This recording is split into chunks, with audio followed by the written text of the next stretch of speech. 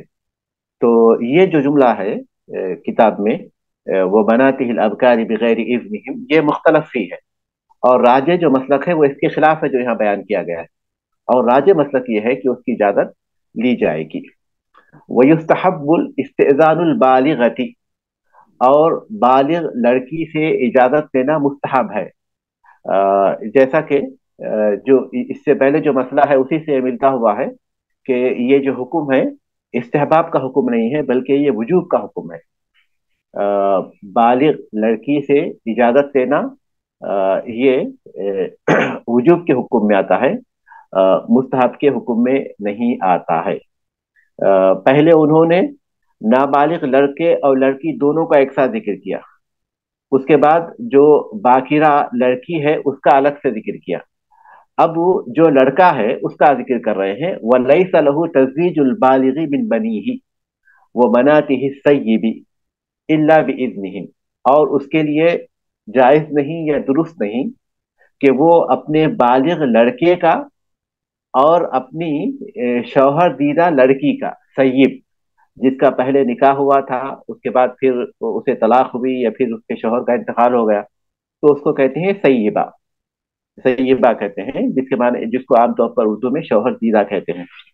تو مؤلف کہتے ہیں بالغ لڑکا چاہے وہ پہلی بار نکاح کر رہا ہو یا یہ کہ اس کا دوسرا نکاح ہو، اس کا نکاح وہ اس کی اجازت کے بغیر نہیں کر سکتا.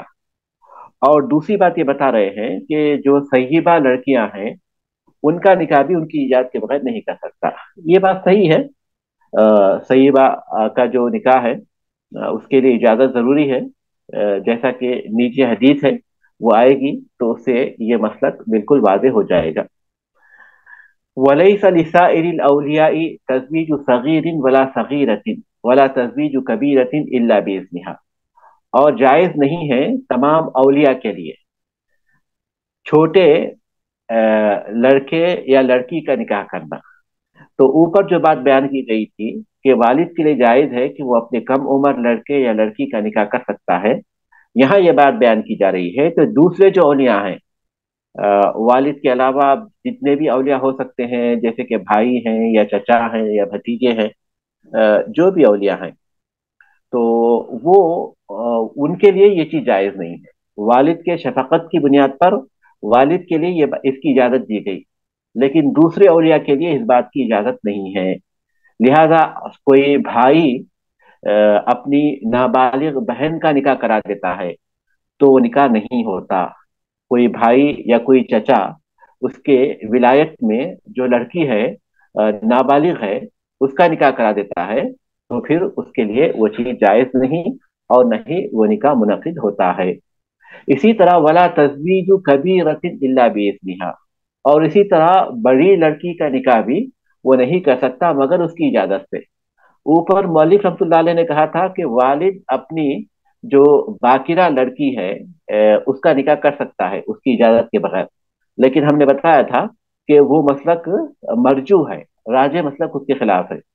اب یہاں مؤلف ذکر کر رہے ہیں کہ دوسرے جو اولیاء ہیں ان کے لیے اجازت لینا ضروری ہے. یہ بات صحیح ہے، لیکن تمام کے لیے اجازت لینا ضروری ہے، چاہے وہ والد ہوں یا دوسرے اولیاء ہوں. اجازت کا جو حکم ہے یہ سب کے لیے ہے. وَإِذْنُ السَّيِّبِ الْكَلَامُ، اب سوال یہ ہے کہ اجازت کیسے لی جائے گی؟ اجازت کا جب ذکر آیا ہے تو اجازت لینے کا طریقہ کیا ہے؟ تو مؤلف رحمۃ اللہ علیہ کہتے ہیں کہ وَإِذْنُ السَّيِّبِ الْكَلَامُ، جو سیبہ ہیں شوہر دیدہ لڑکی ہے اس کی اجازت بات ہے، یعنی باقاعدہ اس کو بتایا جائے گا کہ تمہارا نکاح ہم فلاں لڑکے سے کرنا چاہتے ہیں، تو باقاعدہ وہ جواب دے گی کہ ہاں میں راضی ہوں، ہاں وہ رشتہ اچھا ہے، ہاں وہ رشتہ مجھے قبول ہے، ہاں اس رشتے میں مجھے دلچسپی ہے، تو باقاعدہ اپنا کلام کرے گی وہ. وَإِذْنُ الْبِكْرِ السِّمَاتُ، اور جو باکرہ ہے جو بالغ ہے لیکن ابھی اس کا پہلی بار نکاح ہو رہا ہے تو اس کی جو اجازت ہے وہ خاموشی ہے، کیونکہ وہ عام طور پر اپنی زبان سے نہیں بول سکے گی، حیا اس کے اوپر بہت زیادہ غالب ہوتی ہے، تو اس وجہ سے وہ سن کر اگر خاموش ہو جائے تو وہ اس کی اجازت سمجھی جائے گی. لقول رسول اللہ صلی اللہ علیہ وسلم، رسول اللہ صلی اللہ علیہ وسلم کے اس فرمان کی وجہ سے، الیم احق بنفسها، جو شوہر دیدہ ہے وہ اپنی نفس کی زیادہ حقدار ہے، من ولیہا، اس کے ولی سے، ولی سے زیادہ حقدار ہے۔ اس کا مطلب یہ کہ ولی تو اس کے لیے ضروری ہے، لیکن اس کے ساتھ ساتھ باقاعدہ اس کی اجازت بھی ضروری ہے۔ والبکر تستأذن فی نفسها، اور باقرہ سے اس کے نفس کے بارے میں اجازت دی جائے گی، وإذنها سماتها، اور اس کی اجازت اس کی خاموشی ہے۔ ولیس لولی امرأة تزویجها بغیر کفئها، اور کسی عورت کے ولی کے لیے جائز نہیں یا درست نہیں کہ اس کے کفو کے بغیر اس کا نکاح کرے۔ کفو کس کو کہتے ہیں؟ کفو کہتے ہیں برابری کو، ہمسری کو، جو ہم مثل ہو، جو نظیر، ہمسر کو کہتے ہیں۔ تو لڑکی کا جو نکاح کریں گے ایسے شخص سے کریں گے جو اس کا ہمسر ہو، ایسے شخص سے کریں گے جو اس کا ہمسر ہو، جو اس کے برابر ہو۔ اس کو کہتے ہیں کفاءت، یعنی کفو دیکھنا، کفو رشتہ دیکھنا۔ تو یہ جو مسئلہ ہے کفو کا، یہ مسئلہ بہت اہم ہے۔ رشتوں میں عام طور پر جو بناؤ یا آپس میں جو رشتہ بن کر رہتا ہے اور اختلاف نہیں ہوتا، تو عام طور پر جب وہ کفو کا اعتبار کیا جاتا ہے تو رشتوں میں بہت زیادہ اختلافات نہیں ہوتے، یہ کہا جاتا ہے۔ اب سوال یہ ہے کہ یہ جو برابری ہے، ہمسری ہے، کن چیزوں میں برابری؟ کن چیزوں میں برابری کا رشتہ دیکھیں گے لڑکی کے لیے؟ کسی لڑکے کو ہم دیکھ رہے ہیں تو وہ کن چیزوں میں لڑکی کے برابر ہونا چاہیے؟ تو عام طور پر اہل علم کہتے ہیں کہ 4 چیزوں میں برابری ہونی چاہیے۔ 4 چیزوں میں برابری: ایک دین میں، اور دوسری نسب میں، اور تیسری آزادی میں، اور چوتھی پیشے میں، کام کاج میں۔ دین میں برابری سے مراد یہ ہے کہ مسلمان ہونا ضروری ہے، یہ تو ٹھیک ہے کیونکہ ہم یہاں مسلمان کی بات کر رہے ہیں، تو یہاں دین سے مراد صرف اسلام نہیں ہے، بلکہ دین سے مراد دینداری ہے، یعنی دینداری میں وہ برابر ہو، تقوی میں برابر ہو، پرہیزگاری میں برابر ہو، وہ واجبات کو ادا کرتا ہو، اور پھر محرمات سے دور رہتا ہو، کیونکہ ایک ایسی پاک دامن لڑکی ہے تو اس کا نکاح کسی ایسے شخص سے کرنا جائز نہیں ہے جو کہ بدکار ہے۔ تو دینداری سب سے پہلی چیز ہے، دینداری سب سے پہلی چیز ہے کفو کے لیے۔ دوسری چیز ہے کہ نسب میں، یہ عربی ہے لڑکی، تو لڑکا بھی اس کے لیے عربی ہونا چاہیے، جو نسب اس کا ہے اسی طرح کا نسب اس کا ہونا چاہیے۔ اگر کوئی لڑکی عربی ہے تو اجمی سے اس کا نکاح کر دیں تو یہ کفو نہیں ہے، یہ ہمسری نہیں ہے۔ اور تیسری جو چیز ہے آزادی، لڑکی آزاد ہے تو پھر کسی غلام سے اس کا نکاح نہیں کر سکتے، بلکہ کسی آزاد مرد ہی سے اس کا نکاح ہونا چاہیے۔ اور چوتھی چیز ہے پیشہ اور صنعت و حرفت، ایسے پیشے جو عام طور پر معاشرے میں اچھی نظر سے نہیں دیکھے جاتے، جیسے کہ حجام ہے، حجام جو ہم بال کٹانے والے کو، جس کو عربی میں حلاق کہتے ہیں، کیونکہ عربی میں بال نکالنے والے کو حجام کہتے ہیں، عربی میں بال نکالنے والے کو حلاق کہتے ہیں، اور حجام جو ہے عربی زبان میں حجامہ کرنے والے کو کہتے ہیں۔ لیکن ہم اردو میں کیا کرتے ہیں، جو بال نکالتے ہیں ان کا نام حجام رکھتے ہیں، حجام، ان کو حجام کے نام سے پکارتے ہیں۔ لیکن عربی زبان میں جب حجام بولیں گے تو وہ حجامہ کرنے والا ہوگا، اور حلاق بولیں گے تو وہ بال نکالنے والا ہوگا۔ تو بہرحال چاہے وہ حجام اردو زبان والا ہو یا پھر جو ہے عربی زبان والا ہو، حلاق ہو یا پھر حجامہ کرنے والا ہو، دونوں پیشے معاشرے میں کوئی اچھی نظر سے نہیں دیکھے جاتے۔ بنیادی بات تو یہ ہے کہ کوئی بھی پیشہ ایسا نہیں ہے جس کو حقیر سمجھا جائے۔ آدمی حلال طریقے سے روزی کماتا ہے، چاہے کوئی بھی پیشہ اختیار کرتا ہو تو وہ اس کے لیے جائز ہے۔ یہاں مسئلہ وہ نہیں ہے کون سا پیشہ اختیار کرنا چاہیے، کون سا جائز ہے، کون سا ناجائز ہے، یہاں اس مسئلے پر ہم گفتگو نہیں کر رہے ہیں۔ یہاں ہم بات جو کر رہے ہیں وہ یہ کہ معاشرے میں جس پیشے کو لوگ عام طور پر اچھی نگاہ سے نہیں دیکھتے، تو جولاہا ہے، اس کی بھی ایک مثال دیتے ہیں اس میں، جولاہا جو کہ کپڑے بنتے ہیں۔ تو اگر لڑکی کے جو خاندان کے لوگ ہیں، جیسے اس کے والد ہیں، اس کے بھائی ہیں، یہ دوسرے لوگ ہیں، ان کا پیشہ اونچا پیشہ ہے، اچھے پیشے والے ہیں وہ لوگ، اچھے کام کاج والے ہیں، تو کسی ایسے شخص سے اس کا نکاح کرے جو کہ حجام ہے، چاہے اردو والا ہو یا عربی والا ہو، تو وہ کفو نہیں ہے، وہ برابری نہیں ہے۔ تو کفو جو ہے وہ چار چیزوں میں ہوتا ہے، ایک دین میں، اور دوسرا نسب میں، اور تیسرا آزادی میں، اور چوتھا صنعت اور حرفت اور پیشے میں۔ لیکن یہ قول مرجو ہے، میں نے اتنی وضاحت اس لیے کی تاکہ بات آپ پر واضح ہو جائے۔ حقیقت یہ ہے کہ یہ مرجو قول ہے، اور راجع یہ ہے کہ اصل جو کفو ہے وہ دین میں ہے، دین اور اخلاق میں ہے، اور اس کے بہت سے دلائل ہیں۔ اس میں سب سے پہلی دلیل یہ ہے کہ رسول اکرم صلی اللہ علیہ وسلم نے فرمایا، اذا اتاکم ممن ترضون دینہ وخلقہ فزوجوہ، جب تمہارے پاس کسی ایسے شخص کا نکاح آئے، ایسے شخص کا پیغام آئے جس کے اخلاق اور دین سے تم راضی ہوں، تو اس کا نکاح کر دو۔ تو آپ صلی اللہ علیہ وسلم نے کہا کہ اس کا نکاح کر دینا چاہیے۔ تو آپ نے کس چیز کے بارے میں کہا؟ صرف دین کے بارے میں کہا۔ تو یہ دیندار لڑکے کا اگر نکاح رشتہ آ جاتا ہے تو پھر نکاح کر دو۔ اور اس کے علاوہ ہمارے پاس بہت سی مثالیں ہیں، بہت سی مثالیں ہیں جس میں اس کا اعتبار نہیں کیا گیا۔ مثال کے طور پر حضرت بلال ابن رباح رضی اللہ تعالیٰ عنہ، ان کا نکاح عبد الرحمن ابن عوف رضی اللہ تعالیٰ عنہ جو کہ قریش کے خاندان کے تھے، اور بلال رضی اللہ تعالیٰ عنہ آزاد کردہ غلام تھے، تو بلال رضی اللہ تعالیٰ عنہ کا نکاح عبد الرحمن ابن عوف رضی اللہ تعالیٰ عنہ کی بہن سے ہوا تھا۔ اور اسی طرح اسامہ بن زید رضی اللہ تعالیٰ عنہ کا نکاح فاطمہ بنت قیس سے ہوا تھا۔ یہ آزاد کردہ غلام تھے، بلکہ آزاد کردہ غلام کے بیٹے تھے، اور یہ خود بھی آزاد کردہ غلام تھے۔ اور فاطمہ بنت قیس جو ہے عرب کے بہت مشہور قبیلے سے تعلق رکھتی تھی، بہت ہی معزز قبیلے سے تعلق رکھتی تھی۔ اور خود زینب بنت جہش رضی اللہ تعالیٰ عنہ، جو کہ اللہ کے رسول صلی اللہ علیہ وسلم کی چچیری بہن تھی، اللہ کے رسول صلی اللہ علیہ وسلم نے ان کا نکاح زید ابن حارثہ رضی اللہ تعالیٰ عنہ سے کیا تھا، جو آپ کے آزاد کردہ غلام تھے۔ ایسی بہت سی مثالیں ہیں جس سے معلوم ہوتا ہے کہ نسب کو بھی کفو نہیں سمجھا گیا۔ عام طور پر فقہا جو کہتے ہیں کہ یہ چار چیزوں میں کفو ہونا چاہیے، ہمسری ہونا چاہیے، تو یہ بات جو ہے درست نہیں ہے، بلکہ راجع بات یہ ہے کہ کفو تلاش کرنا چاہیے صرف اسی چیز میں۔ اس کے علاوہ کوئی ایسا رشتہ آتا ہے جو دیندار ہے لیکن دوسری چیزوں میں بھی وہ برابر ہے، خاندان اس کا اچھا ہے جیسے لڑکی کا خاندان ہے، اور پیشہ بھی اس کا اونچا ہے، اور وہ آزاد ہے۔ آج کل تو ہم آزادی وغیرہ کی بات کا کوئی فائدہ نہیں رہا، لیکن پھر بھی چونکہ ان باتوں کو سمجھنے کے لیے کتاب میں وہ باتیں لکھی ہوئی ہیں، سمجھنے کے لیے اس کا ذکر کرنا ضروری ہوتا ہے۔ تو یہ چیز اچھی ہے، یعنی دینداری کے ساتھ اگر دوسری چیزیں بھی اگر پائی جاتی ہیں لڑکے میں تو یہ زیادہ بہتر ہے، اس میں کوئی شک و شبہ نہیں ہے۔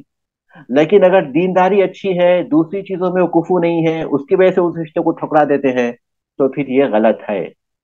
اور اگر دینداری نہیں ہے لیکن دوسری چیزیں اس کے پاس پائی جاتی ہیں، اس کی وجہ سے اس رشتے کو قبول کرتے ہیں، تو یہ بھی غلط ہے۔ دینداری کے ہوتے ہوئے دوسری چیزیں اگر پائی جاتی ہیں تو بہتر ہے، بہتر سے بہتر پر بہتر ہے، لیکن اگر دینداری نہیں ہے تو پھر دوسری چیزوں کا اعتبار نہیں ہے۔ تو یہ ہے مطلب وَلَيْسَ لِوَلِيِّ امْرَأَةٍ تَزْوِيجُهَا بِغَيْرِ كُفْءِهَا، یعنی لڑکی کے ولی کے لیے، خواہ وہ والد ہوں یا پھر جو ہے دوسرے اولیاء ہوں، ان کے لیے یہ جائز نہیں کہ اپنی لڑکی کا نکاح کسی ایسے شخص سے کریں جو اس کا کفو نہیں ہے، مطلب ہے کہ دینداری میں اس کے برابر نہیں ہے، ایسے شخص سے نہیں کرنا چاہیے۔ اب اس کے بعد یہ کفو کن چیزوں میں ہونا چاہیے اس کی صراحت کر رہے ہیں، دیکھیے والعرب بعضهم لبعض اکفاء، اور عرب ایک دوسرے کے کفو ہیں۔ تو پہلی بات انہوں نے بتا دی کہ نسب میں کفو ہونا چاہیے۔ دوسرا ولیس العبد کفو الحرتی، اور غلام یہ حرہ کا کفو نہیں ہے، آزاد عورت کا کفو نہیں ہے۔ تو دوسری چیز انہیں بتا دی کہ آزادی ہونی چاہیے۔ وللفاجر کف العفیفتی، یہ اصل چیز ہے، اور جو فاجر ہے، فاسق ہے، وہ عفیفہ پاک دامن عورت کا کفو نہیں ہے۔ تو یہ اصل چیز ہے، یعنی دینداری۔ ومن اراد ان ينكح امرأة، یہ بات یہاں ختم ہو گئی، اب دوسری بات بتا رہے ہیں۔ ومن اراد ان ينكح امرأة هو وليها، اور جو شخص چاہے کہ کسی عورت سے نکاح کرے جس کا وہ ولی ہے، فَلَهُ أَن يَتَزَوَّجَهَا مِن نَفْسِهِ بِإِذْنِهَا، تو وہ اس عورت سے نکاح کر سکتا ہے اس کی اجازت سے۔ جیسے کوئی